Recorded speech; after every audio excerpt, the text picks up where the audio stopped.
Hello കൂട്ടുകാരെ, നമ്മളിപ്പോൾ മുരുകനെ കാണാൻ പാദയാത്ര നടന്നുകൊണ്ടിരിക്കുകയാണ്. 4:45 തുടങ്ങിയതാണ്.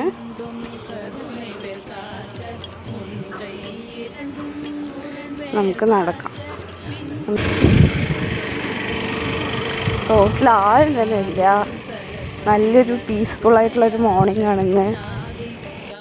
ഇതിലെന്താന്ന് പറയാൻ നല്ല രസം. ചെറിയ കുട്ടിയായിട്ട് എൻ്റെ മകനും കൂടി വന്നിട്ടുണ്ട്. അവനും കൂടി ഞങ്ങളുടെ ഒപ്പം നടക്കുകയാണ്. എന്നെ വീഡിയോ എടുക്കല്ലേ പറഞ്ഞിട്ട് ഓടുകയാണ് അവൻ. 3 മണിക്ക് ഞങ്ങളുടെ ഒപ്പം എണിച്ച് കുളിച്ച് അവൻ ഞങ്ങളുടെ കൂടെ പോകുന്നു. ഞാനും വരണ്ടേ പറഞ്ഞിട്ട് വേറൊരു ക്ഷേത്രമൊക്കെ ഇരിക്കുകയാണ്. ഇവിടെയും തൊഴുത് മടങ്ങി ഞങ്ങൾ.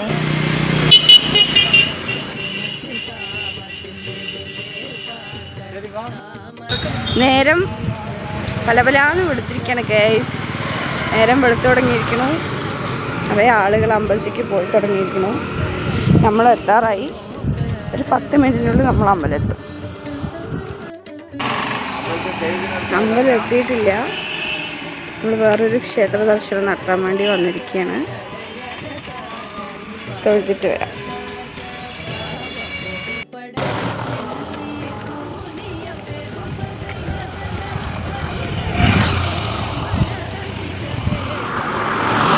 നേരം അങ്ങനെ പല വെളുത്ത് കഴിഞ്ഞിരിക്കുകയാണ് ഗായ്സ്. നമ്മൾ അമ്പലത്തിലേക്ക് എത്താറായി. ഇനി 2 മിനിറ്റ് കൂടി ഉള്ളൂ അമ്പലത്തിലേക്ക്.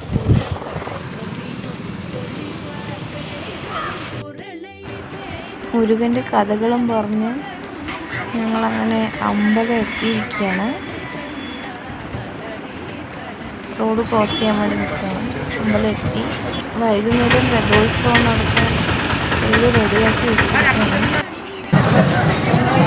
ക്ഷേത്രത്തിൻ്റെ അകത്തേക്ക് പ്രവേശിക്കാൻ പോകുന്ന സമയം അപ്പോൾ അവിടെ തേരിന് പൂജ നടക്കാൻ പോയ സമയം കൃത്യമായിട്ടുള്ള സമയമായിരുന്നു.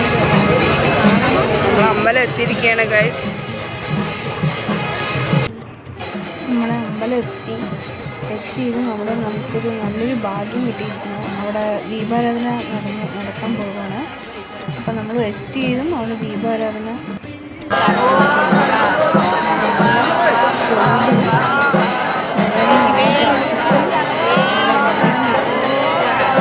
പോയ സമയം കുറച്ച് വൈകി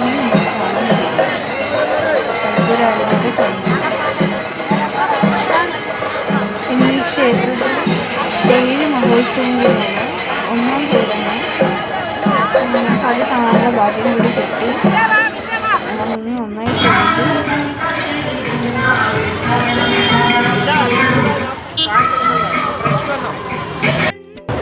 ഈ കടല എല്ലാവർക്കും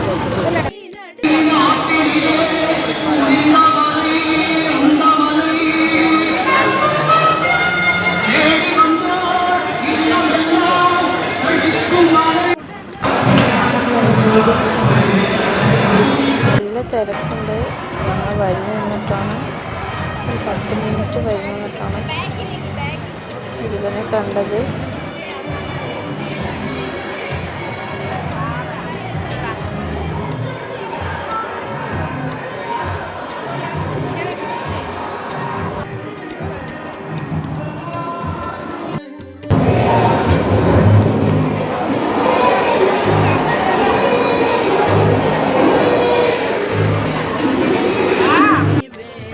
ഭക്തജനങ്ങളെല്ലാവരും വരി നിൽക്കണം. നിങ്ങൾക്ക് കാണാം.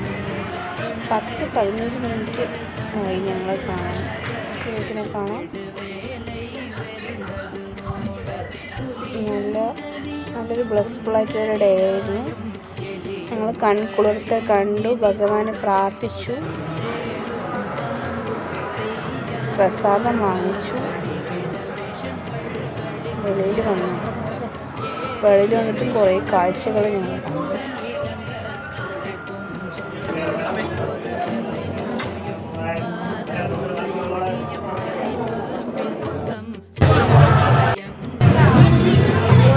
അമ്പലത്തിൻ്റെ പരിസരത്തുള്ള തേന് പൂജിക്ക്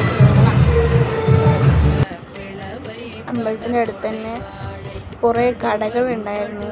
പൊരി, അലുവ, പിന്നെ പൂക്കൾ, കടകൾ, പിന്നെ കുട്ടികൾക്ക് കളിക്കേണ്ട കളിപ്പാട്ടങ്ങൾ, പൂക്കൾ, ദൈവത്തിന് വേണ്ട പൂജപ്രസാദത്തിൻ്റെ കട, അങ്ങനെ കുറേ ഉണ്ടായിരുന്നു. ഞങ്ങൾ തൊഴുത് അങ്ങനെ ഞങ്ങൾ ഇറങ്ങിയിരിക്കുകയാണ് ഗായ്സ്.